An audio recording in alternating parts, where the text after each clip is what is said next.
പ്രഭാത വാർത്തയിലേക്ക് വിശദമായി കടക്കുന്നു. സംസ്ഥാനത്ത് വൈദ്യുതി പ്രതിസന്ധി അതിരൂക്ഷം. കഴിഞ്ഞ വർഷം 5024 മെഗാവാട്ടായിരുന്നു ശരാശരി ആവശ്യകത. ഈ വർഷം അത് 5854 മെഗാവാട്ടായി. കഴിഞ്ഞ വർഷത്തെ അപേക്ഷിച്ച് 15% വർധനയാണ് രേഖപ്പെടുത്തിയിരിക്കുന്നത്. വി എ ഗിരീഷ് നൽകും തിരുവനന്തപുരത്തും കൂടുതൽ വിശദാംശങ്ങൾ. Girish, good morning. വൈദ്യുതി പ്രതിസന്ധി അതിരൂക്ഷമായി തുടരുകയാണ്. പുതിയ റിപ്പോർട്ടുകൾ പുറത്തുവരുമ്പോൾ എന്താണ് അതിന്റെ വിശദാംശങ്ങൾ? പ്രജിൻ, സംസ്ഥാനത്തെ വൈദ്യുതി പ്രതിസന്ധി അതിരൂക്ഷമാണെന്ന് വ്യക്തമാക്കുന്ന കണക്കുകളാണ് ഇപ്പോൾ പുറത്തു വരുന്നത്. സംസ്ഥാനത്ത് കഴിഞ്ഞ വർഷത്തേക്കാൾ 15% വർധന ഡിമാൻഡിൽ ഇപ്പോൾ ഉണ്ടായിരിക്കുന്നു, ആവശ്യകതയിൽ ഉണ്ടായിരിക്കുന്നു എന്നുള്ളതാണ് വൈദ്യുതി ബോർഡിന്റെ കണക്കുകൾ വ്യക്തമാക്കുന്നത്. സാധാരണ 3 മുതൽ 5 വരെ ശതമാനം വർധനയാണ് സാധാരണ കണക്കാക്കപ്പെടുന്നത്. ഇതനുസരിച്ചുള്ള മുൻകരുതലുകളാണ് വൈദ്യുതി ബോർഡും അതോടൊപ്പം തന്നെ സംസ്ഥാനത്തെ മറ്റ് ഇലക്ട്രിസിറ്റി ബോർഡുകളും ഇന്ത്യയിലെ മറ്റ് ഇലക്ട്രിസിറ്റി ബോർഡുകളും സ്വീകരിക്കുന്നത്. പക്ഷേ അതിൽ നിന്നെല്ലാം വ്യത്യസ്തമായി 15% വർധന ആവശ്യകതയുണ്ടായിരിക്കുന്നു. അതോടൊപ്പം ഏറ്റവും പ്രധാനമായിട്ടുള്ളത് 10 മണിക്ക് ശേഷം ഉപയോഗത്തിൽ വലിയ തരത്തിലുള്ള ഒരു കുതിച്ചുചാട്ടം ഉണ്ടാകുന്നു എന്നുള്ളതാണ്. ഇത് വൈദ്യുതി ബോർഡ് ഒരിക്കലും പ്രതീക്ഷിച്ചതല്ല. മാത്രമല്ല 3 മുതൽ 5% വരെ ആവശ്യകത നേരിടുന്നതിനായിട്ടുള്ള മുൻകരുതലുകൾ മാത്രമാണ് വൈദ്യുതി ബോർഡ് സ്വീകരിച്ചിരുന്നത്. അതുകൊണ്ട് തന്നെ ഈ 15% വർധന വലിയൊരു ആഘാതം വൈദ്യുതി ബോർഡിന് സൃഷ്ടിച്ചിരിക്കുകയാണ്. ഏറ്റവും പ്രധാനമായിട്ടുള്ളത് രാത്രികാലങ്ങളിൽ വാങ്ങുന്ന വൈദ്യുതിയുടെ വില വൻതോതിൽ കൂടിയിരിക്കുന്നു എന്നുള്ളതാണ്. 10 മണിക്ക് ശേഷം വാങ്ങുന്ന വൈദ്യുതിക്ക് യൂണിറ്റിന് 20 രൂപ നൽകിയാണ് വൈദ്യുതി ബോർഡ് ഇപ്പോൾ വാങ്ങി ജനങ്ങൾക്ക് വിതരണം ചെയ്യുന്നത്.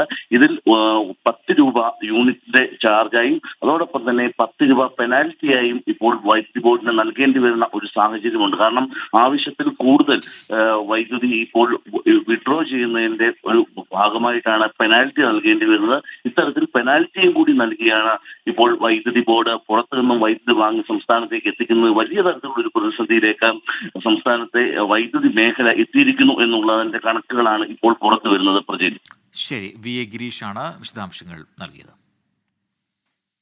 സംസ്ഥാനത്ത് ചൂടിന് ശമനമുണ്ടായേക്കുമെന്ന് കേന്ദ്ര കാലാവസ്ഥാ വകുപ്പിന്റെ പ്രവചനം. പാലക്കാട്, കോഴിക്കോട് ജില്ലകളിലെ ഉഷ്ണതരംഗ സാധ്യതാ മുന്നറിയിപ്പ് ഇന്നലെ പിൻവലിച്ചിരുന്നു. അതേസമയം തിങ്കളാഴ്ച വരെ പകൽ ചൂട് മുന്നറിയിപ്പ് തുടരുമെന്നും കാലാവസ്ഥാ വകുപ്പ് അറിയിച്ചു. വരും ദിവസങ്ങളിൽ ചൂട് കുറഞ്ഞ് കൂടുതൽ വേനൽ മഴ ലഭിക്കും എന്നാണ് പ്രതീക്ഷ. തൊഴിൽ സമയ ക്രമീകരണങ്ങളിൽ മാറ്റമുണ്ടാകില്ല. ഹൈറേഞ്ച് മേഖലയ്ക്കും സമയക്രമീകരണം ബാധകമാണ്. കള്ളക്കടൽ പ്രതിഭാസത്തിന്റെ ഭാഗമായി കേരള തീരത്ത് ശക്തമായ തിരമാലയ്ക്ക് സാധ്യതയുള്ളതിനാൽ ഓറഞ്ച് അലർട്ട് പ്രഖ്യാപിച്ചിട്ടുണ്ട്. അഞ്ചുതെങ്ങ് പൂത്തുറയിൽ കടലാക്രമണമുണ്ടായി. കടൽ റോഡിലേക്ക് കയറി. 3 വീടുകളിലുള്ളവരെ ഒഴിപ്പിച്ചിട്ടുണ്ട്. ഇനി ലോക്സഭാ തെരഞ്ഞെടുപ്പ് വാർത്തകൾ.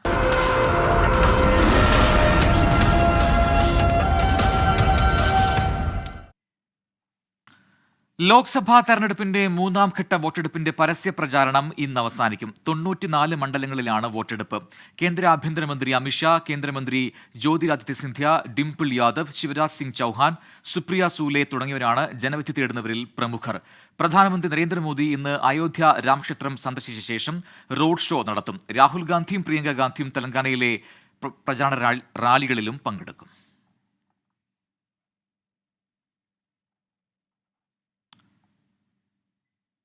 തെരഞ്ഞെടുപ്പ് ഫണ്ട് പ്രതിയെ തുടർന്ന് കോൺഗ്രസ് നേതൃത്വത്തെ സമീപിച്ച് കൂടുതൽ സ്ഥാനാർത്ഥികൾ ഫണ്ടില്ലാത്തത് തെരഞ്ഞെടുപ്പ് പ്രവർത്തനത്തെ ബാധിക്കുന്നതായി പരാതി. പ്രചാരണം ശക്തമാക്കാൻ സാധിക്കാത്തത് തിരിച്ചടിക്ക് കാരണമാകും എന്നും സ്ഥാനാർത്ഥികൾ ചൂണ്ടിക്കാട്ടുന്നു. ആർ രാധാകൃഷ്ണൻ നൽകും കൂടുതൽ വിവരങ്ങൾ.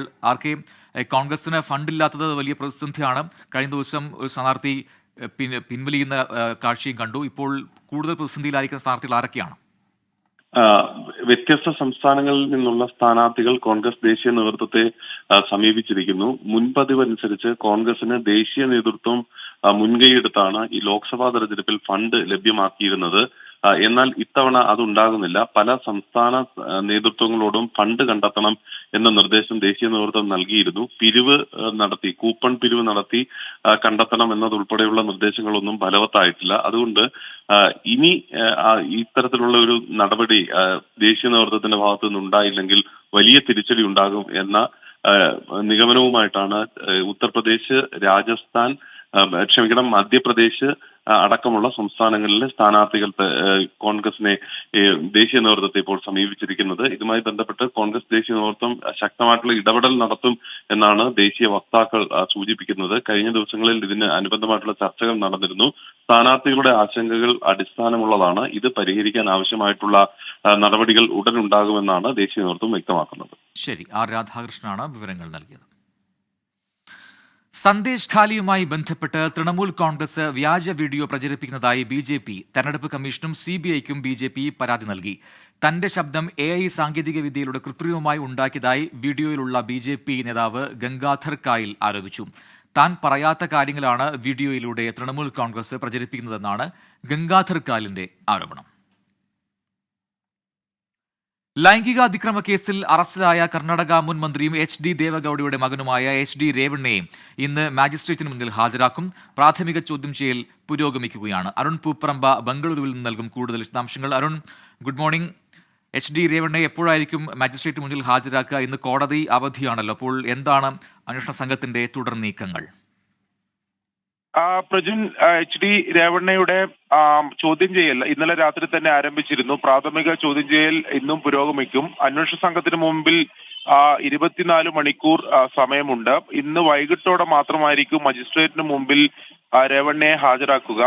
ഒരുപക്ഷെ ഈ ഓപ്പൺ കോർട്ട് ഇല്ലാത്തതിനാൽ കസ്റ്റഡി അപേക്ഷ അന്വേഷണ സംഘം ഇന്ന് നൽകിയേക്കില്ല എന്നതാണ് നമുക്ക് ലഭ്യമാവുന്ന വിവരം. എന്തായാലും കർണാടകയിൽ വലിയ രാഷ്ട്രീയ ചലനങ്ങൾക്ക് വഴിയൊരുക്കുന്ന സംഭവവികാസങ്ങളാണ് കഴിഞ്ഞ 24 മണിക്കൂറിനിടയിൽ ഉണ്ടായിട്ടുള്ളത്. HD ദേവഗൌഡയുടെ മുൻ പ്രധാനമന്ത്രി HD ദേവഗൌഡയുടെ മകനാണ് രേവണ്ണ.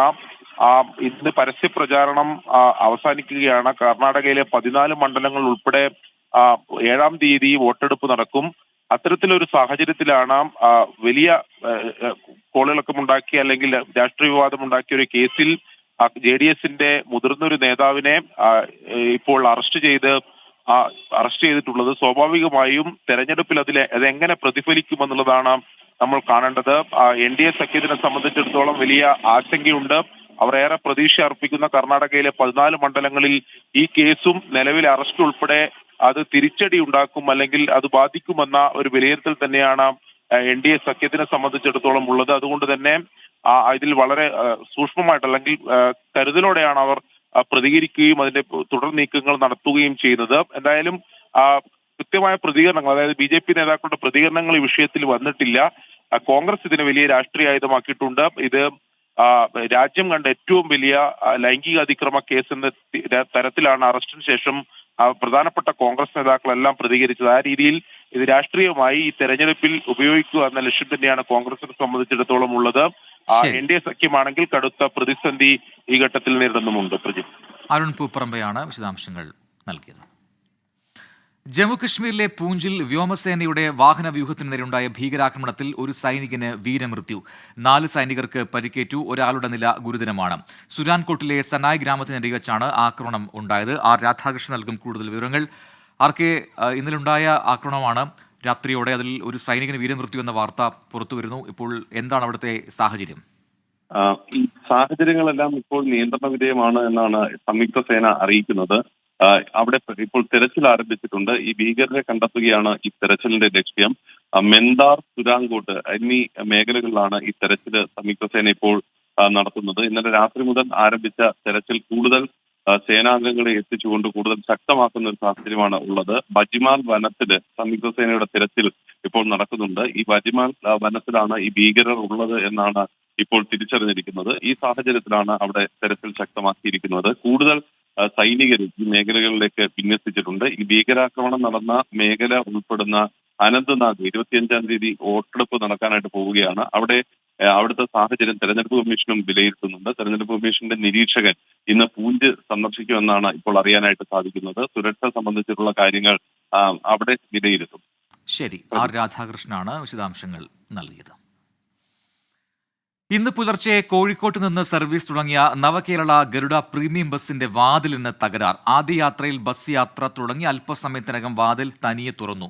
വാതിൽ താൽക്കാലികമായി കെട്ടിവെച്ചാണ് ബസ് ബംഗളൂരുവിലേക്ക് യാത്ര തുടരുന്നത്. കോഴിക്കോട് നിന്നും അഭിജിത്ത് മുഴക്കുന്നു നൽകും അതിന്റെ വിശദാംശങ്ങൾ.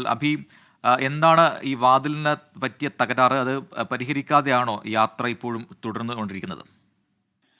പ്രജിൻ, എന്താണ് വാതിലിന് തകരാർ സംഭവിക്കാനുള്ള കാരണം എന്നുള്ളതിൽ വ്യക്തതയില്ല. ഇപ്പോഴും ഈ വാതിൽ യാത്രക്കാരുടെ ബാഗ് ഉപയോഗിച്ച് കെട്ടിവെച്ചാണ് യാത്ര തുടരുന്നത്.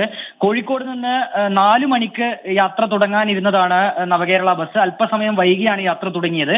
യാത്ര തുടങ്ങി തിരികെ വാർത്തയിലേക്ക്. പ്രഭാത വാർത്ത തുടരുന്നു. ഡ്രൈവിംഗ് ടെസ്റ്റ് ബഹിഷ്കരണം താൽക്കാലികമായി പിൻവലിച്ച CITU തിങ്കളാഴ്ച മുതൽ ടെസ്റ്റുമായി സഹകരിക്കും.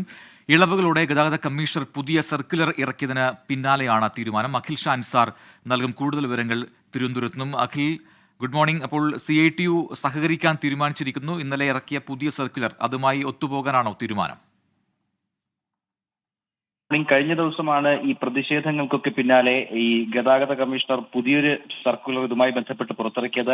ഈ ഡ്രൈവിംഗ് സ്കൂൾ അധികൃതരുടെയൊക്കെ ആവശ്യങ്ങളിൽ ചില ഇളവുകൾ നൽകിക്കൊണ്ടായിരുന്നു ഈ സർക്കുലർ ഇറക്കിയത്. ഏറ്റവും പ്രധാനമായും ഈ പ്രതിദിന ഡ്രൈവിംഗ് ടെസ്റ്റുകളുടെ എണ്ണം 30-ൽ നിന്ന് 40 ഉയർത്തി എന്നുള്ളതാണ്. മറ്റൊന്ന്, ഈ 15 വർഷത്തിൽ കൂടുതൽ പഴക്കമുള്ള വാഹനങ്ങൾ മാറ്റാൻ ഒരു 6 മാസത്തെ സമയവും നൽകിയിരുന്നു. ഒപ്പം വാഹനങ്ങളിൽ ഡാഷ്ബോർഡ് ക്യാമറകൾ വെക്കുന്നതിന് ഒരു 3 മാസത്തെ കാലാവധിയും നൽകി എന്നുള്ളതാണ് ഏറ്റവും പ്രധാനപ്പെട്ട കാര്യം. ഇത്തരത്തിൽ സമരങ്ങൾക്ക് പിന്നാലെ ഇത്തരമൊരു ഇളവ് നൽകിയതിന്റെ പശ്ചാത്തലത്തിലാണ് താൽക്കാലികമായി CITU അവരുടെ ബഹിഷ്കരണ സമരം അവസാനിപ്പിച്ചത്. പക്ഷേ ഈ മാസം 23-ന് CITUവിന്റെ സംസ്ഥാന സെക്രട്ടറി എളവരം കരീമും ഗതാഗത മന്ത്രിയുമായി ഒരു കൂടിക്കാഴ്ച നടത്തുന്നുണ്ട്.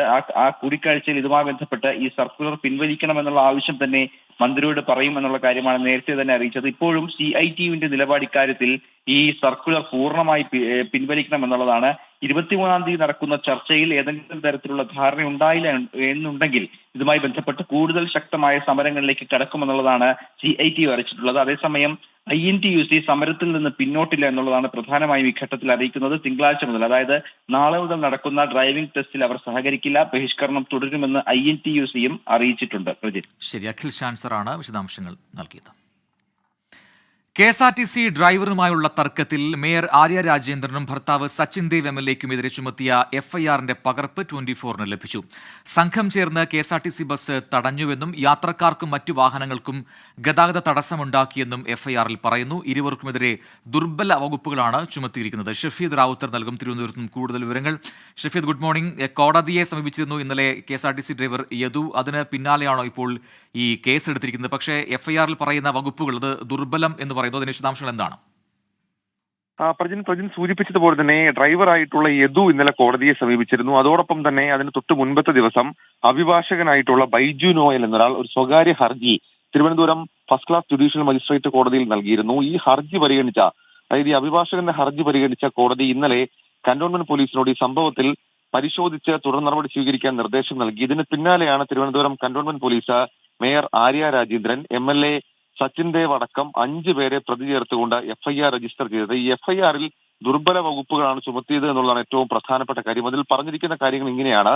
സംഘം ചേർന്ന് KSRTC ബസ് തടഞ്ഞു. ബസ് തടഞ്ഞ് യാത്രക്കാർക്കും മറ്റു വാഹനങ്ങൾക്കും ഗതാഗത തടസ്സമുണ്ടാക്കി. KSRTC ബസ്സിന് കുറുകെ സീബ്ര ലൈനിൽ കാർ നിർത്തി. ഈ കുറ്റങ്ങളാണ് FIRൽ പ്രധാനമായും ആരോപിക്കുന്നത്. അന്യായമായി സംഘം ചേരൽ, പൊതുശല്യം ഉണ്ടാക്കൽ തുടങ്ങിയ വകുപ്പുകളാണ് ചുമത്തിയിട്ടുള്ളത്. നേരത്തെ തന്നെ ഈ മേയർക്കും അതേപോലെ തന്നെ MLAക്കുമെതിരെ കേസെടുക്കാത്തതിൽ വലിയ തരത്തിലുള്ള പ്രതിഷേധവും വിമർശനവും സമൂഹ മാധ്യമങ്ങളിലടക്കം ഉയർന്നിരുന്നു. മാത്രവുമല്ല, ഡ്രൈവർ യദുവിനെതിരെ മാത്രം കേസെടുക്കുകയും പരാതി നൽകിയിട്ടും, കമ്മീഷണർ അടക്കം പരാതി നൽകിയിട്ടും പോലീസ് ഇക്കാര്യത്തിൽ കേസെടുക്കാത്തതും വലിയ വിമർശനത്തിന് വഴിവെച്ചിരുന്നു. ഒടുവിൽ കോടതിയിൽ ഒരു ഹർജി പോയതിന് പിന്നാലെയാണ് തിരുവനന്തപുരം കന്റോൺമെന്റ് പോലീസ് ഇക്കാര്യത്തിൽ കേസ് ഇപ്പോൾ എടുത്തിരിക്കുന്നതും ദുർബല വകുപ്പുകൾ ചുമത്തിയാണ് കേസ് എന്നുള്ളതും ശ്രദ്ധേയമായിട്ടുള്ള കാര്യം. പ്രജിൻ, ഷഫീദ് റാവുത്തറാണ് വിവരങ്ങൾ നൽകിയത്. നവകേരള ബസിന്റെ കോഴിക്കോട് ബംഗളൂരു സർവീസിന് തുടക്കമായി. കോഴിക്കോട് KSRTC ബസ് സ്റ്റാൻഡിൽ നിന്നാണ് സർവീസ് തുടങ്ങിയത്. രാവിലെ 11:35-ന് ബംഗളൂരുവിൽ എത്തുന്ന ബസിന്റെ മടക്കയാത്ര ഉച്ചയ്ക്ക് 2:30-നാണ്. അഭിജിത്ത് മുഴക്കുന്ന തയ്യാറാക്കിയ റിപ്പോർട്ട് കാണാമിനി.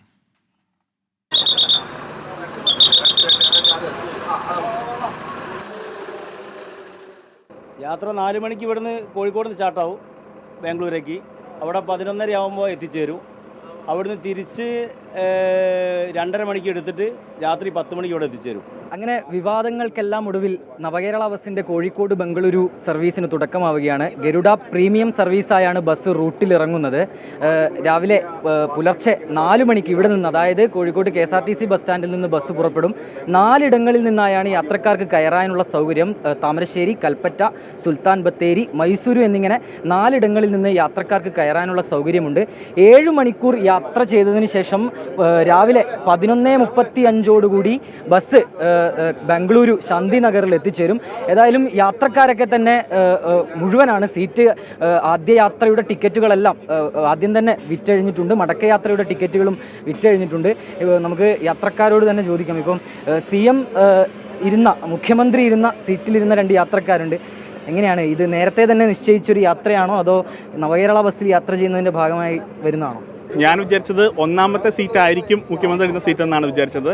പക്ഷെ അത് സീറ്റുകൾ വീണ്ടും റീഅറേഞ്ച് ചെയ്തപ്പോൾ ഒന്നാമതാവുകയാണ് ചെയ്തത്. അപ്പം ഞാൻ വിചാരിച്ചിരുന്നില്ല ഞാൻ മുഖ്യമന്ത്രി സീറ്റിലായിരിക്കും ഞാൻ വിചാരിച്ചിരുന്നില്ല. നമ്മളെപ്പോലുള്ള ഒരുപാട് ആൾക്കാർക്ക് ഒരു സൗകര്യമുള്ള കാര്യം കൂടിയാണ് നമ്മൾ ഹൈഡ്രോളിക്കിൻ്റെ സ്റ്റെപ്പ് എന്നുള്ളത്. കാരണം ഒരു ഭിന്നശേഷിക്കാരാളെ ഇരുന്നവിടെ നിർത്തി കഴിഞ്ഞാൽ നേരെ പൊക്കിയ ഇതിലേക്ക് കയറ്റാൻ പറ്റും. അത് നല്ല സൗകര്യമുള്ള സംഭവമാണ്. നവകേരള സമയത്ത് ഉപയോഗിച്ചതിൽ നിന്ന് വലിയ മാറ്റങ്ങളൊന്നും ബസ്സിൽ വരുത്തിയിട്ടില്ല. അതിൻ്റെ പുറകുവശത്തായാലും വലിയ രീതിയിലുള്ള മാറ്റങ്ങൾ ബസ്സിൽ നടത്തിയിട്ടില്ല എന്നുള്ളതാണ് പ്രധാനപ്പെട്ട കാര്യം. അതെ, ടോയ്ലറ്റ് ഉണ്ട്, ടോയ്ലറ്റ് യൂറിനൽ സൗകര്യം, പിന്നെ വാഷ് ബേസിനുണ്ട്, പിന്നെ ഡിസേബിൾഡ് ആളുകൾക്ക് വേണ്ടി ലിഫ്റ്റ് ഉണ്ട്. 26 പേർക്കാണ് യാത്ര ചെയ്യാനുള്ള സൗകര്യം. ഈ 26 ടിക്കറ്റുകളും ആദ്യ റൂട്ടിലെ ആദ്യ സർവീസിലെ 26 ടിക്കറ്റുകളും ആദ്യഘട്ടത്തിൽ തന്നെ വിറ്റഴിഞ്ഞിട്ടുണ്ട്. ഞാൻ സൂചിപ്പിച്ചതുപോലെ തന്നെ 26 പുഷ് ബാക്ക് സീറ്റുകളുണ്ട്. 1171 രൂപയാണ് ടിക്കറ്റ് നിരക്ക്. ടാക്സിനത്തിൽ അധിക ചാർജുകളും വരും. ഏതായാലും ഈ യാത്ര നേരത്തെ നിശ്ചയിച്ച് യാത്ര ചെയ്യുന്നവരുണ്ട്. കൂടാതെ നവകേരള ബസ്സാണ്, അതിൻ്റെ ആദ്യ സർവീസാണ്. അതറിഞ്ഞ് യാത്ര ചെയ്യുന്നവരും എന്തായാലും ഈ ആദ്യത്തെ സർവീസിലേക്ക് എത്തിച്ചേർന്നിട്ടുണ്ട്. എല്ലാവരും വളരെ സന്തോഷത്തിലാണ്. കോഴിക്കോട് നിന്ന് പ്രവീൺ ധർമ്മശാലയ്ക്കൊപ്പം അഭിജിത്ത് മുഴക്കുന്ന്, 24. എന്നാലും ഇപ്പോൾ യാത്ര തുടർന്നുകൊണ്ടിരിക്കുന്ന നവകേരള ഗരുഡ പ്രീമിയം ബസ്സിന്റെ വാതിലിന് തകരാർ സംഭവിച്ചു എന്നതാണ് ഏറ്റവും പുതിയ അപ്ഡേറ്റ്. ബസ് യാത്ര തുടങ്ങി അല്പസമയത്തിനകം വാതിൽ തനിയെ തുറക്കുകയായിരുന്നു. നിലവിൽ വാതിൽ താൽക്കാലികമായി കെട്ടിവെച്ചാണ് ബസ് ബംഗളൂരുവിലേക്ക് യാത്ര തുടരുന്നത്. അഭിജിത്ത് ചേരുന്നുണ്ട് ടെലിഫോൺ ലൈനിൽ കൂടുതൽ വിവരങ്ങളുമായി. എന്താണ് ഈ തകരാറുന്നതും അത് പരിഹരിക്കാൻ സാധിച്ചിട്ടുണ്ടോ? വിവരങ്ങൾ എന്താണ്? പ്രജിൻ, ഇപ്പോഴും വാതിലിന്റെ തകരാർ പരിഹരിക്കാൻ സാധിച്ചിട്ടില്ല എന്നുള്ളതാണ് നമ്മൾ മനസ്സിലാക്കുന്നത്. യാത്രക്കാരുടെ ബാഗിന്റെ വള്ളി കെട്ടിവെച്ചാണ് ഇപ്പോൾ യാത്ര പുരോഗമിക്കുന്നത് എന്നും അറിയുന്നു. ഈ പ്രശ്നം യാത്ര തുടങ്ങി അല്പസമയത്തിനകമാണ് ഈ ഒരു പ്രശ്നം ആരംഭിച്ചത്. വാതിൽ തനിയെ തുറന്നു പോകുന്നത് കണ്ട യാത്രക്കാർ കണ്ടക്ടറെ വിവരം അറിയിക്കുകയായിരുന്നു. ആദ്യഘട്ടത്തിൽ പരിഹരിക്കാനുള്ള ഒരു ശ്രമം കണ്ടക്ടറുടെ ഭാഗത്തു നിന്നുണ്ടായെങ്കിലും വിജയം കണ്ടില്ല. പിന്നീട് ഈ താമരശ്ശേരിയിലാണ് അടുത്ത സ്റ്റോപ്പ്. കോഴിക്കോട് കഴിഞ്ഞാൽ അടുത്ത സ്റ്റോപ്പ് താമരശ്ശേരിയിലാണ്. അവിടെ നിന്ന് പരിഹരിക്കാനുള്ള ഒരു ശ്രമം നടത്തി, പക്ഷെ വിജയിച്ചിട്ടില്ല എന്നുള്ളതാണ് പ്രധാനപ്പെട്ട കാര്യം. ഇത് ഹൈഡ്രോളിക് വാതിലാണ്. ഈ സാങ്കേതികമായ ചില പ്രശ്നങ്ങളാണ് ഇത്തരത്തിൽ ഈ വാതിൽ തുറന്നു പോകാനുള്ള കാരണം എന്നുള്ളതാണ് നിലവിൽ മനസ്സിലാക്കുന്നത്. ഏതായാലും ഈ താമരശ്ശേരി കഴിഞ്ഞാൽ അടുത്ത സ്റ്റോപ്പ് കൽപ്പറ്റയാണ്.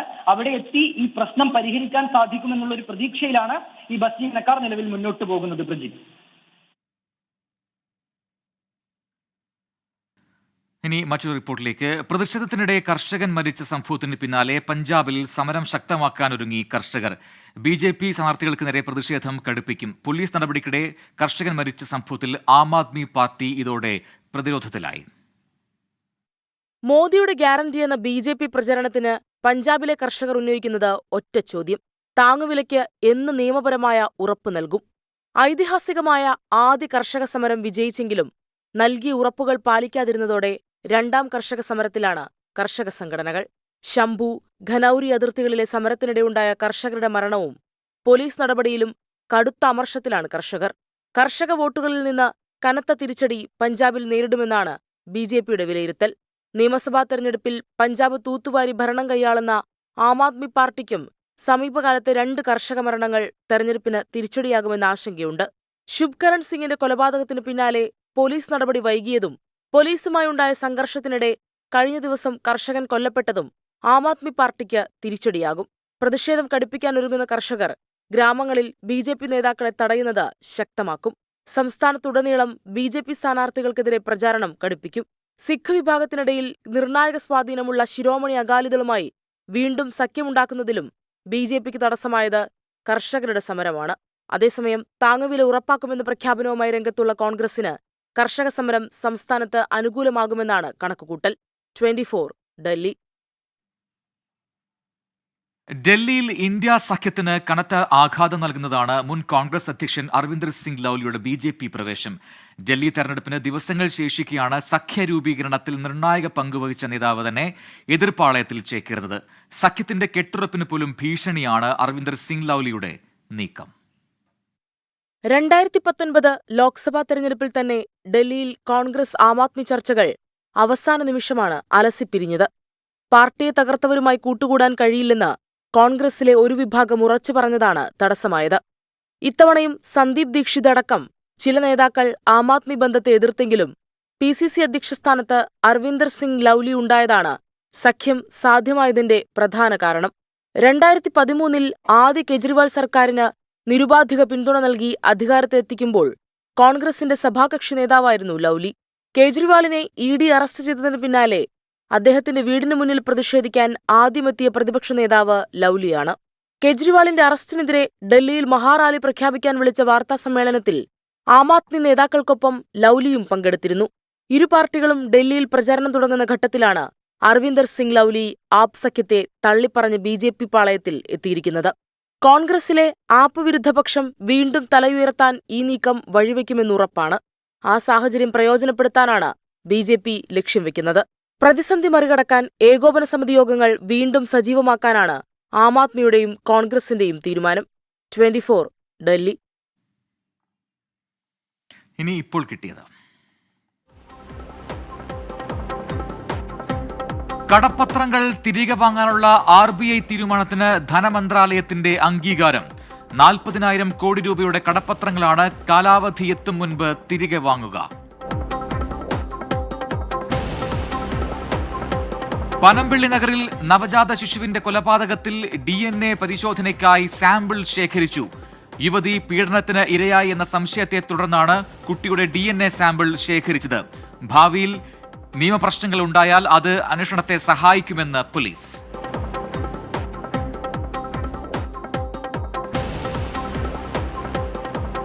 മുല്ലപ്പെരിയാർ കേസിൽ കേരളത്തിനെതിരെ സുപ്രീം കോടതിയിൽ തമിഴ്നാടിന്റെ സത്യവാങ്മൂലം. സുപ്രീം കോടതി നിർദ്ദേശം കേരളം പാലിക്കുന്നില്ലെന്ന് തമിഴ്നാട്. അണക്കെട്ട് ശക്തിപ്പെടുത്താനുള്ള നീക്കങ്ങൾ കേരളം തടസ്സപ്പെടുത്തുന്നുവെന്നും പരാതി.